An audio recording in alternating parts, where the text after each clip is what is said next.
샬롬. 오늘도 신실하신 하나님, 약속을 이루시는 하나님을 찬양합니다. 그 하나님 앞에서 더욱 믿음으로 굳건히 인내함으로 걷는 하루가 되시기를 기도합니다. Day 37 삶의 메시지 나누기. 하나님은 하나님을 모르는 이방인들에게 하나님을 나타내시기 위해서 UN이나 유니세프나 사람들이 선망하는 NGO, 세계기구 혹은 유명한 누군가, 인기 있는 누군가, 성공한 누군가를 사용하지 않습니다. 하나님께서는 하나님의 구원 사역을 이 땅에 펼치실 때 교회와 메신저를 사용하십니다. 교회는 누구입니까? 우리, 나입니다. 메신저는 또 누구입니까? 우리, 나입니다. 교회와 메신저를 하나님의 동역자 삼으십니다. 이것이 너무 놀랍습니다. 영광스럽습니다. 고린도 후서 2장 17절에 바울 사도는 이렇게 말씀하고 계십니다. 우리는 수많은 사람들처럼 하나님의 말씀을 혼잡하게 하지 아니하고 곧 순전함으로 하나님께 받은 것 같이 하나님 앞에서와 그리스도 안에서 말하노라. 네, 내게 있는 스토리를, 내 삶의 메시지를 나눔으로써 우리는 그리스도의 향기를, 하나님과 하나님 나라를 선포하고 전파하는 것입니다. 삶의 메시지는 간증을 담고 있습니다. 예수를 믿음으로 구원받은 우리는 날마다 새로운 국면을 맞이하게 됩니다. 이제 내 안에 그리스도의 영이신 성령께서 계시고 운행하시기에 모든 것을 보고 인식하고 대하는 태도가 이전과는 같을 수 없기 때문이지요. 그래서 날마다 새롭고 날마다 변화를 경험하게 됩니다. 이렇게 예수님께서 우리 삶에 가져다 주신 변화들에 대해서 다른 사람들에게 이야기하는 것을 우리는 간증을 나눈다라고 합니다. 이것이 곧 증인의 삶인 것이죠.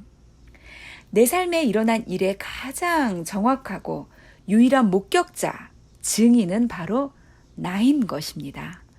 성령께서 내 안에 계셔서 모든 사건과 사람, 상황을 통해서 말씀하시고 이루어 가시는 모든 것을 나는 목격합니다. 증인인 내가 겪은 나의 삶은 나만이 겪어낸 것이기에 매우 특별하고 실제 경험한 것이기에 매우 생생히 살아있습니다. 그러하기에 어떤 설교보다도 사실 효과적이고요. 어떤 신학적 변증보다도 설득력 있게 다가오는 것입니다. 너희 마음에 그리스도를 주로 삼아 거룩하게 하고 너희 속에 있는 소망에 관한 이유를 묻는 자들에게는 대답할 것을 항상 예비하되 온유와 두려움으로 하라. 사도 바울의 말씀에 따라 여러 간증들, 내 삶 속에 일어난 여러 변화들을 준비해두고 예비해두는 지혜가 필요합니다. 삶의 메시지는 삶의 교훈을 담아냅니다. 하나님께서는 우리가 삶 속에서 겪어나가는 모든 경험들 속에서 진리를 하나하나 가르쳐 주십니다. 사건과 사람, 상황은 하나님께서 우리를 만나주시는 아주 특별한 시공간입니다. 말씀과 성령을 통해 우리가 경험하는 사건과 사람과 상황 속에서 하나님께서는 친히 우리를 위로하시고 격려하시고 지적하시고 책망하시고 인도하십니다. 우리는 이 안에서 이렇게 배운 교훈들과 성찰을 나누는 것입니다.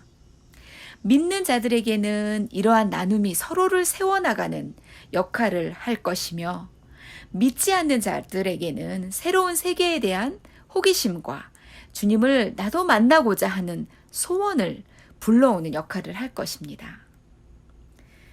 삶의 메시지는 우리가 나누는 거룩한 열정을 담아냅니다. 하나님은 열정적인 분이세요. 이사야는 이것을 만군의 여호와의 열심이라고 말했습니다. 우리 하나님은 어떤 것은 열정적으로 사랑하시고 또 어떤 것들은 열정적으로 미워하십니다. 우리가 하나님께 가까워지면 가까워질수록 하나님께서 깊이 사랑하시는 것에 대해 우리 또한 열정을 갖게 될 것이고, 그렇게 이 세상에서 하나님의 대언자요 대리자가 될 수 있습니다. 하나님께서 우리에게 뜨거운 마음을 부어주실 때 우리는 그 주신 마음에 대해 이야기해야 하고 변화를 일으키도록 무언가를 해야 합니다.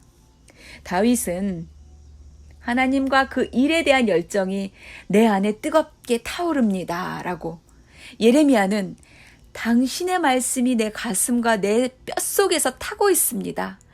그리고 침묵할 수가 없습니다 라고 그들의 뜨거운 마음을 표현했습니다. 하나님은 열정적인 사람들을 당신의 나라를 확장하는데 사용하십니다. 하나님께서는 우리에게 각기 다른 열정을 주셔서 이 땅에서 이루고자 하시는 모든 일들을 이루실 것입니다. 아멘, 아멘.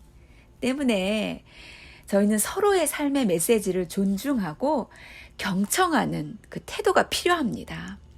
어느 누구도 모든 것을 다 말할 수는 없지요. 다른 사람들의 거룩한 열정을 과소평가하거나 무시하는 태도는 하나님 나라의 전체를 이루지 못하게 할 뿐입니다.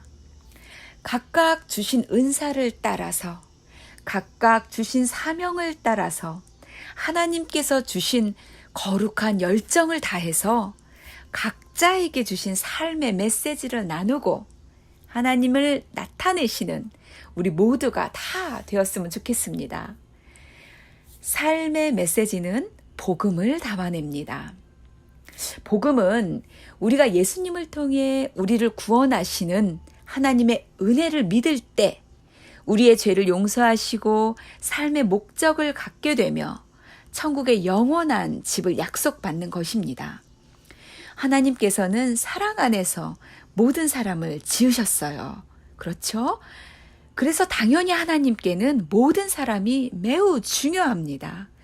예수님의 생명을 내어주실 만큼 하나님께서 사랑으로 지으신 모든 사람들이, 하나님께서 사랑으로 지으신 모든 사람들이 하나님께는 너무나 소중합니다.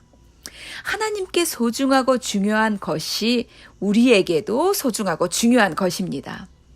그리스도를 몰라서 하나님께 떨어진 사람을 단 한 사람이라도 알고 있다면 우리는 그들을 위해 계속 기도하고 사랑으로 섬기며 복음을 전해야 합니다.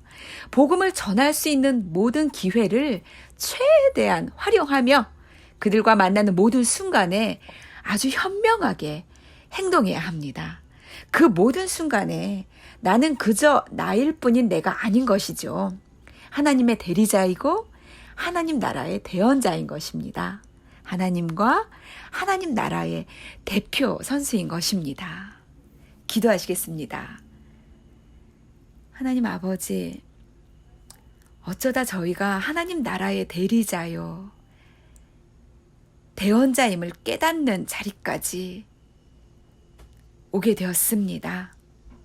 온 우주 이상의 온 우주의 최고 경영자이신 하나님의 대표 선수로서 그에 걸맞는 거룩함과 신앙 인격으로 언제든지 어디서든지 주님을 모르는 자에게 선행과 함께 복음을 전하는 자가 되게 하여 주시옵소서.